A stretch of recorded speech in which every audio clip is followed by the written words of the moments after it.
Welcome to We Hope in God channel. We are so honored that you've joined us for this deep dive. Today we're doing something a little different, a bit more intimate. We're looking at a collection of insights, some journal notes actually, from a listener's recent quiet time. Yeah, and the idea is to take that personal exploration and, really unpack the powerful revelations about the love and grace of Jesus that you can find hidden, Mm.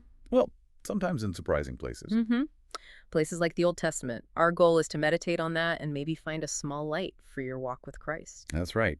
So our mission is to explore these little nuggets of truth, specifically focusing on those aha moments, the ones that remind us that real freedom is found in joyful obedience, but in obedience that flows from grace. And today we are zeroing in on a really pivotal passage in the story of Israel. We're in the book of Deuteronomy. Specifically Deuteronomy chapter 6, and it's verses 24 and 25. It's just 2 verses, but it's a compact summary of God's entire intention for his people under that first covenant.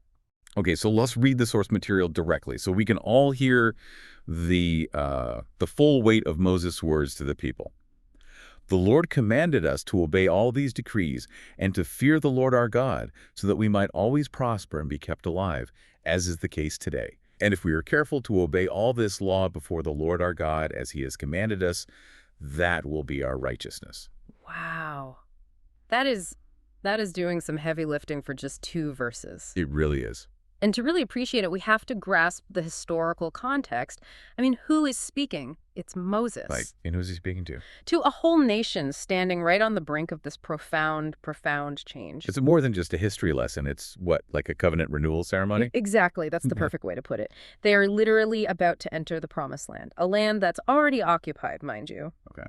So Moses is giving them one final, all-encompassing set of instructions. He's reminding them, look back at the miracles, at the plagues, at the food in the desert.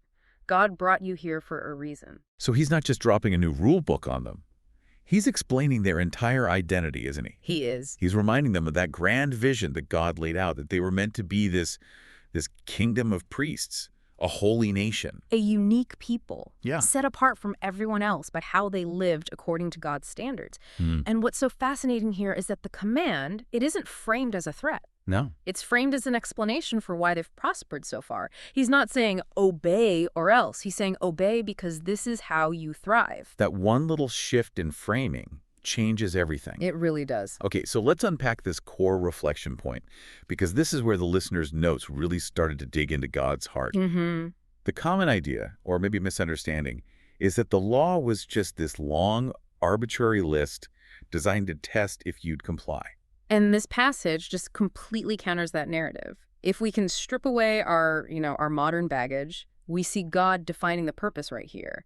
The law wasn't a punishment. Right. It was a blueprint. Yes, a blueprint for their social, their physical, and their spiritual security. The insight that was highlighted in the notes is so critical. It's that phrase, obey these decrees that we might always prosper. Here it is. And the deep realization is that God did not design his commandments to burden his people, but, fundamentally to bless them. If you connect that to the bigger picture, it just transforms obedience from a chore into a mechanism for flourishing. God's instructions in this light, they weren't restrictive chains. Oh. They were clearly marked pathways leading to blessing, protection, and maybe most importantly, intimacy with him. But let's bring in a little tension here, because the source material grapples with this too. If the whole purpose was blessing, why does the Old Testament feel so full of, immediate punishment and consequences? Wasn't the law a blessing that just proved impossible to keep? That is such a crucial distinction. The law was perfect. Its intention was perfect blessing. But the recipients, The human heart. the human heart was not. So when Moses talks about prospering and being kept alive, he's talking about a full, secure national life under God's direct care.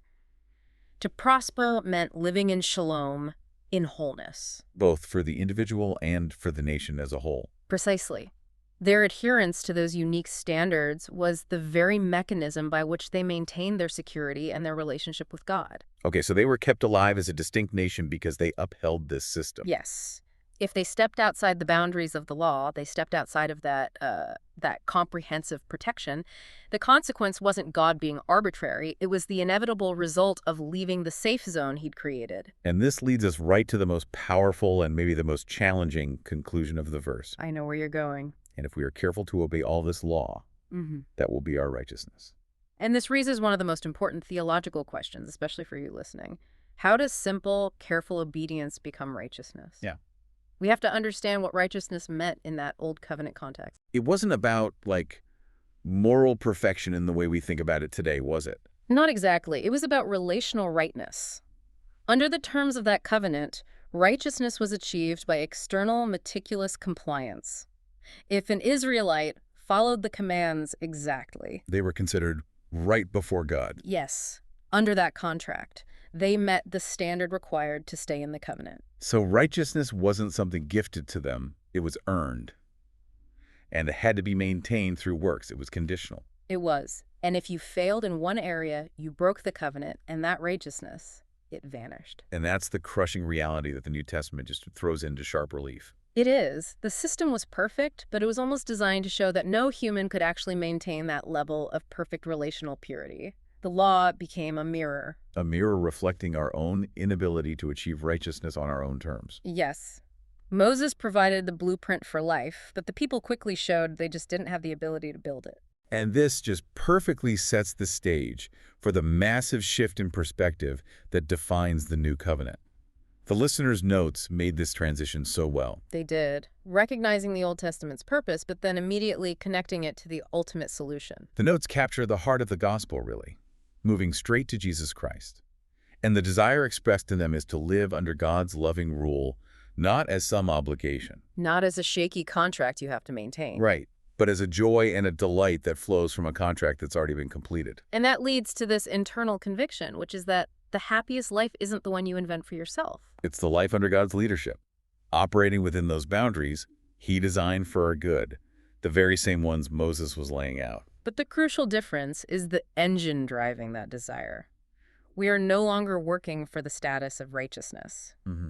The source material reminds us that through faith in Jesus Christ, we're given the right to become children of God. And this is the turning point. This is what liberates us. The Old Covenant said, your obedience is your righteousness. You do this, you get this. Exactly. But the New Covenant declares, no, you are declared righteous, fully and completely. And it's not because of your actions or your works. It's because of Christ's grace freely given. This is what theologians call imputed righteousness. That's the term. Yeah. It means that God looks at us, and instead of seeing our spotty compliance record, He sees Jesus. He sees the perfect, completed compliance of Jesus Christ credited to our account. We are declared righteous before we do a single thing. So for you listening, think of it this way. In the Old Covenant, you were trying to build a perfect house to earn the deed to the property. Good analogy. But in the New Covenant, Christ just hands you the deed instantly. And then, out of sheer gratitude, you joyfully start working on the house, knowing you can never be evicted. And that contrast changes everything about your motivation. Deuteronomy shows us that God's heart was always for blessing and protection. But only through Christ is our security actually guaranteed.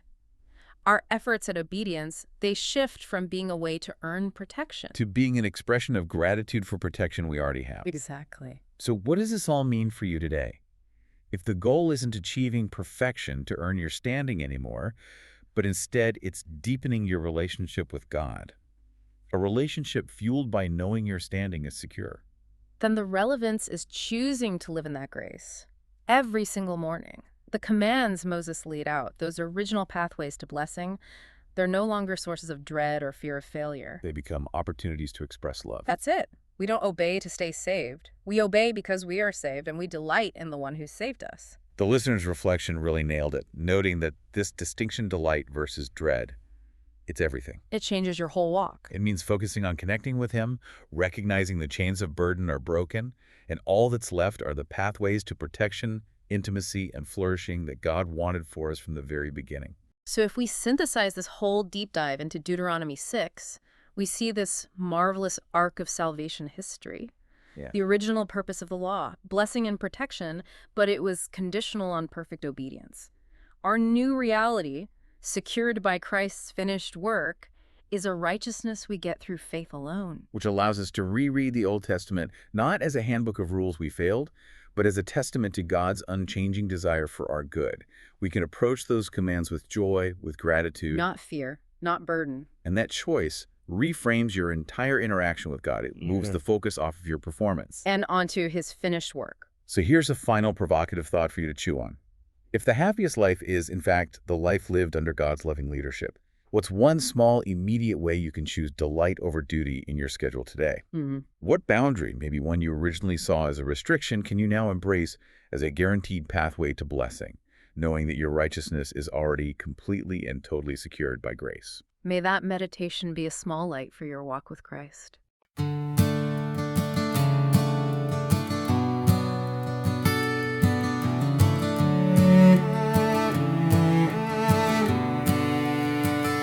You didn't give your laws to weigh us down, but to show your heart and lead us home.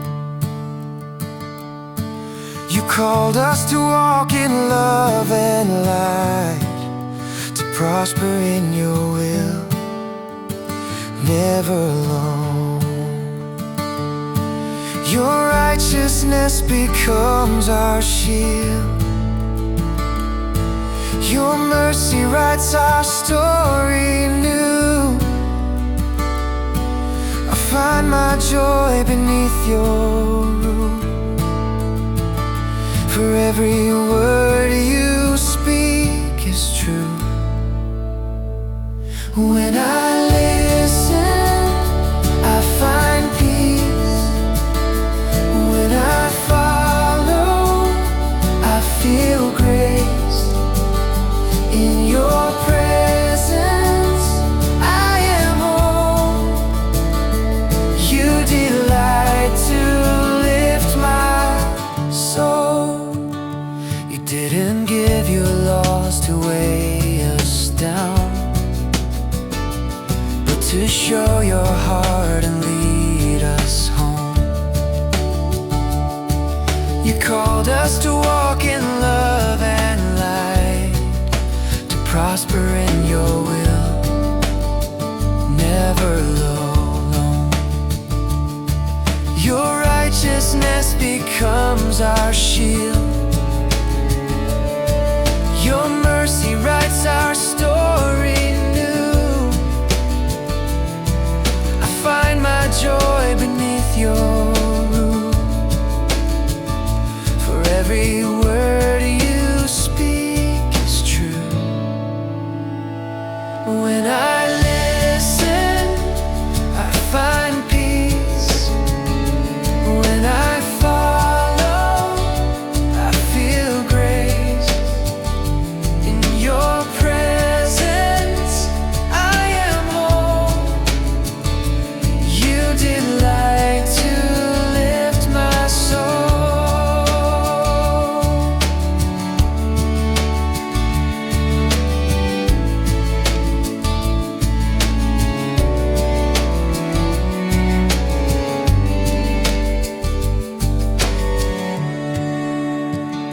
Your commands are life to me.